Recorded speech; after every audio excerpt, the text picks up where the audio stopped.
You ask Tiger to solve. This deals with linear equations with one unknown. The final result is h equals 60. Let's solve it step by step. Group all constants on the right side of the equation. Add 17 to both sides. Simplify the arithmetic.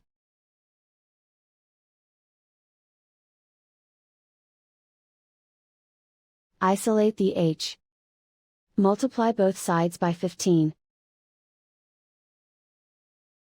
Group like terms. Multiply the coefficients.